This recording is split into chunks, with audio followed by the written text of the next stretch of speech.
ne se limitera pas au continent européen. Surtout qu'il n'en fait pas partie. L'Ukraine n'en fait pas partie. Ce sera la guerre nucléaire sans l'arme nucléaire. Il faut être conscient que ce scénario peut arriver et entraînerait un désastre à l'échelle planétaire.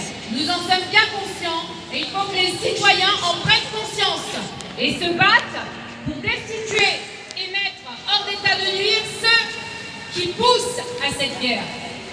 Donc nous citons Van der Leyen et nous citons Macron pour ce qui nous concerne, les plus proches et les autres derrière. Donc il se veut, alors ce petit président ukrainien se veut optimiste sur la suite du conflit, grâce à l'aide occidentale, bien sûr. Nous avons un avantage certain dans le fait que nous sommes chez nous. Nous nous battons pour notre terre et nous sommes motivés. Nous avons besoin de cette aide militaire et armée et je suis persuadée que la victoire sera au bout du chemin, nous dit-il. Pour qui cette victoire? Pour les morts? Pour les jeunes qui devront partir au front pour défendre les intérêts d'un pays qui n'est ni dans l'Europe, ni dans l'OTAN? Nous allons encore sacrifier notre jeunesse, nos citoyens, pour faire un parallèle d'un État comme celui de l'Ukraine qui n'est ni dans l'Europe ni dans l'OTAN. Pourquoi alors, depuis 74 ans, la Palestine se bat pour la perte de ses territoires sans que personne n'y voie d'inconvénient? Pourquoi autant de ferveur à soutenir un État qui n'est ni dans l'Europe ni dans l'OTAN? Sans parler du Yémen, des Ouïghours, actuellement l'Arménie et tant d'autres dont personne ne se soucie. Quelle hypocrisie! Quelle hypocrisie de ces parlementaires qui se cachent là à l'Assemblée et qui ne sont pas fichus de mettre hors d'état de nuire celui qui veut nous entraîner dans cette guerre. Et il est déjà rentré en guerre insidieusement et sournoisement en envoyant des soldats français à Odessa, en envoyant du matériel. Et ça s'est passé là au mois de septembre. Il se veut chef de guerre, mais en ayant commis cela, en ayant exécuté ça, eh bien, il a trahi la France et il a bafoué l'article 35 de la Constitution. Et je vais vous rappeler ce qu'est l'article 35 de la Constitution. La déclaration de guerre est autorisée par le Parlement. Alors cet article 35, la version est en vigueur depuis le 25 juillet 2008. La déclaration de guerre est autorisée par le Parlement, c'est-à-dire par les parlementaires ou par les parlementeurs. Le gouvernement informe le Parlement de sa décision de faire intervenir des forces armées à l'étranger. Au plus tard, 3 jours après le début de l'intervention. Il précise les objectifs poursuivis. Cette information peut donner lieu à un débat qui n'est suivi d'aucun vote. Lorsque la durée de l'intervention excède 4 mois, le gouvernement soumet sa prolongation à l'autorisation, excusez-moi, je ne peux pas retenir tout ça de tête, à l'autorisation du Parlement, c'est-à-dire à nos parlementaires, c'est-à-dire, soi-disant, à l'opposition qui est en place à l'Assemblée. Soi-disant. Donc il peut demander à l'Assemblée nationale de décider en dernier ressort. Si le Parlement n'est pas en session à l'expiration du délai de 4 mois, il se prononce à l'ouverture de la session suivante. Oui, il y a une réelle solidarité avec le peuple ukrainien pour faire cesser cette hypocrisie. Laissant croire à une volonté d'apaisement qui, de par les prises de position ainsi que les déclarations de Mme Van der Leyen et de M. Macron, nous laisse envisager le contraire. Alors la position d'Emmanuel Macron concernant le conflit ukraino-russe voudrait-elle nous faire oublier les affaires sur lesquelles il n'a toujours pas été inquiété? Rappelons l'affaire Keller. Comment cet ex-secrétaire général de l'Élysée et l'un de ses plus proches collaborateurs, d'Emmanuel Macron, a-t-il pu favoriser pendant des années les intérêts d'une compagnie maritime italo-suisse contrôlée par un proche dont plusieurs cargos ont été découverts avec d'importantes quantités de cocaïne?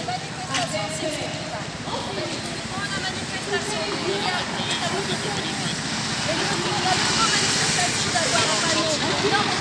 Donc il n'a pas le droit de vous dire, monsieur, de vous isoler. Je vous demande, madame, laissez-moi parler. Je vous demande gentiment de retourner dans la manifestation et de ne pas crier sur les gens. Mais monsieur, je suis dans la manifestation. Non, vous êtes écarté de la manifestation. Vous criez sur les gens. Non, mais on fait ici la manifestation.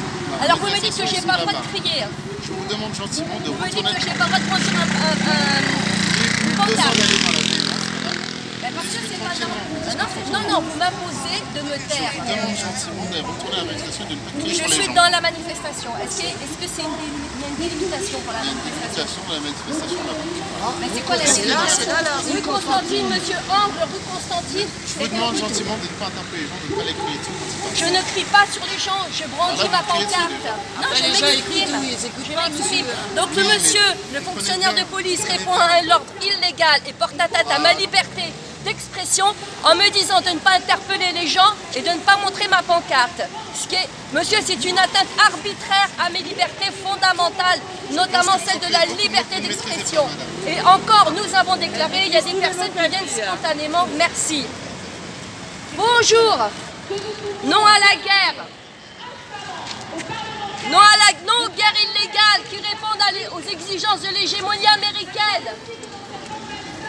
Monsieur, nous sommes à l'angle de la rue de Constantine et la rue de l'Université qui figure sur la déclaration. Donc je suis rue de Constantine, angle rue de l'Université, ça figure sur la déclaration signée par la... Ramène la déclaration chez... Merci monsieur. Ramène la déclaration.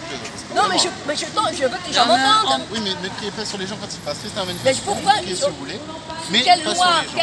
On est sur le trottoir, on peut faire ce qu'on veut, on a des droits. Gentiment, méchamment. Quand vous agressez les gens comme ça. On n'agresse pas, je m'exprime, monsieur. Laissez-moi finir une phrase. Oui. Quand vous criez sur les gens quand vous les passez, c'est un problème. Non, ils s'arrêtent et me disent qu'ils sont d'accord. Mais c'est très grave ce que vous êtes en train de me dire. Vous me dites de ne pas interpeller mes compatriotes. Communiquer avec vous, madame. Non, vous ne communiquez pas, vous de m'imposer de manière fallacieuse, sournoise. Non, c'est vrai. Vous essayez de me museler. Non, je ne sais pas de vous museler. Alors, si j'avais un haut-parleur, vous feriez comment? Vous seriez en train de crier à la possibilité de la manifestation dans la campagne. Mais je suis dans la manifestation, monsieur. Mais vous dites des aberrations depuis tout à l'heure. La déclaration, c'est bien rue de Constantine. Non, mais je ne parle pas de là. Si, vous m'avez dit de retourner dans la manif. Donc vous changez. Ne criez pas sur les gens. Pas sur les gens. C'est tout ce que je demande. Je ne crie pas sur les gens. D'accord, si vous arrêtez, il n'y a pas de souci. Non à la guerre. Non à la guerre. Ça va? Bah, de toute façon, pour faire la guerre, moi j'ai pas de mitrailleuse, j'ai rien. C'est pas la peine de remercier les lacunes. Je vais avoir une hache. Non, stop. Votre cynisme à vous, c'est à vous de rire. Je suis d'accord de Minsk. L'accord de Minsk, pourquoi il n'a pas été mis en place? Il n'y aurait pas eu tout ça. Voilà, c'est simple. Il faut arrêter de nous mettre dans des guerres qui ne sont pas les nôtres. 2 commissaires sur 4 sont francs-maçons. On a ras-le-bol de ces francs-maçons qui arrivent des institutions et qui pourrissent les institutions. Des messages Il n'y a pas que. aux guerres no more, c'est ça. Sinon, à la guerre dessus, on vient de me dire que je n'avais pas le droit d'interpeller mes compatriotes. Un conflit qu'on n'a pas décidé. La France, elle est en danger. Pourquoi on nous met dans un conflit de la part de la Russie, oui ou non? Donc la France de la Russie ne nous a pas attaqués. Qu'est-ce qui motiverait aujourd'hui qu'on aille sacrifier des vies au nom des intérêts de l'hégémonie américaine? Parce que c'est encore l'Amérique qui fait la guerre sur le sol entre deux fratries qui se battent au nom des intérêts de l'hégémonie américaine. On avait dit non à l'Europe. Hein. Et la France, on avait dit non à l'euro. Hein. Voilà. On décide à notre place, ça suffit. Et la France, elle y trouve un intérêt parce qu'aujourd'hui, la Russie, elle a établi un partenariat avec les pays d'Afrique, dont le Mali, etc. Donc on sait bien que la France, ça ne l'arrange pas. Donc elle rentre dans ce conflit qui est mené par les États-Unis pour déstabiliser les pays d'Europe. Tout simplement, elle répand son hégémonie partout. On a rendu ces guerres illégales qui menacent les intérêts français. Allez, bon courage. On lâche rien, on reprend tout. C'est pas facile. Ah oui, mais on est là. Et on lâchera pas. Je vous confirme, monsieur, on vient de me dire. On est bien au bon emplacement, rue de Constantine et rue de l'Université, monsieur. Voilà. Ça déplaise. Donc tu vois, Ouais. comme je brandissais ma pancarte, où On dénonce tous les mensonges parce que les gens sont amnésiques, ils ont des pertes de mémoire ou ils oublient très facilement une information en chassant une autre. Ils viennent me dire, parce que je brandissais ma pancarte et je m'exprimais librement, d'arrêter de crier sur les gens. Je ne criais pas sur les gens. Quand tu es en manif, tu t'exprimes. Personne ne se plaint déjà, voilà. Premièrement. Et ils disaient que c'était agressif par rapport aux gens. Eux, quand ils font des manifestations... Ils pensent à leur place. Vous, quand vous faites des manifestations illégales sur votre temps de travail, gyrophare, en pleine nuit, klaxon, par contre, vous ne dérangez pas les gens. Moi, quand je m'exprime et j'interpelle mes compatriotes, je dérange les gens, vous menacez ma liberté d'expression. Je vous invite à relire la Déclaration des droits de l'homme et des citoyens qui est au-dessus de la loi nationale. Donc tu vois, en fait c'est pour nous museler. Et il me dit de retourner là où il y a la manifestation, alors qu'on est sur la partie qui concerne la déclaration. Voilà, c'est ça. Rue Constantine. Voilà, on est là, on est devant les latrines du pouvoir pour dénoncer les laquais serviles. On va appeler Nora, elle va venir ici avec le micro. Des mondialistes, de l'Union européenne. Je rappelle qu'on n'a pas désigné, voté pour ces personnes qui siègent à la Commission européenne et qui décident du sort des États souverains. Non à la guerre! Non à la guerre!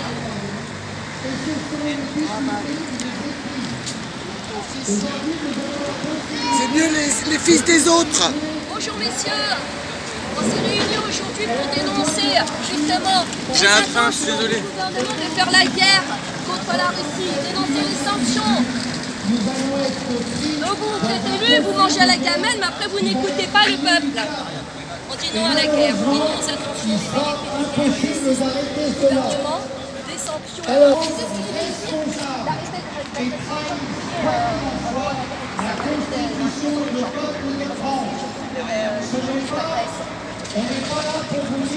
ah non, mais moi je suis dans mon droit. Bah oui, elle est alors il me déclarée. dit pour aller dans la manif. J'ai dit mais la manif elle est déclarée à l'angle de la rue Constantine, il y a peu d'université. Non, il voulait que je parte d'ici, que je retourne là-bas et que j'interpelle pas les gens qui traversent. Alors je lui ai rappelé que vous faisiez des manifestations illégales. C'est quoi l'article Fatih, l'article, numéro de l'article. L'article de le droit de manifester. Le droit de manifester notre opinion. C'est loin la guerre. Donc tu vois, on vient il y a des parlementaires, enfin, il y a des collaborateurs qui viennent de passer, ne s'intéressent pas, ils ne prennent pas le temps d'écouter ce qu'on a à leur dire. Ces gens-là, du moment qu'ils ont été élus, désignés, eh ben, ils ont leur gamelle bien nourris, bien mangés, bien pleine. Ils n'en ont rien à foutre du peuple. De toute façon, que ce soit des partis de droite, de gauche, d'extrême droite, d'extrême gauche, on n'a rien à attendre. C'est pareil. Il n'y a pas à te chercher des sauveurs, que ce soit ici ou ailleurs, hein, que ce soit en France comme ailleurs. Le seul sauveur, c'est le peuple souverain, c'est tout. Donc tu vois, voilà, il faut rappeler à ces gens-là, parce qu'ils ont oublié. Ils nous ont menti à propos de l'Irak, l'Afghanistan, la Syrie. Ils nous ont menti à propos de l'Irak, l'Afghanistan, la Syrie, la Libye, les armes de destruction massive, les attaques chimiques. Ils nous ont menti à propos du Vietnam, de l'Iran, de la Corée du Nord, du Venezuela, Guatemala, Honduras. Ils nous ont menti au sujet de Cuba, Haïti, Panama, Nicaragua, mais nous disent la vérité à propos de l'Ukraine. Ce sont des imposteurs. Tout le monde se rappellera cette mascarade orchestrée par Colin Powell avec la fameuse fiole où il disait que c'était des extraits des armes de destruction massive chimiques utilisées par l'Irak pour justifier la guerre illégale qui a été menée pour un mensonge en Irak.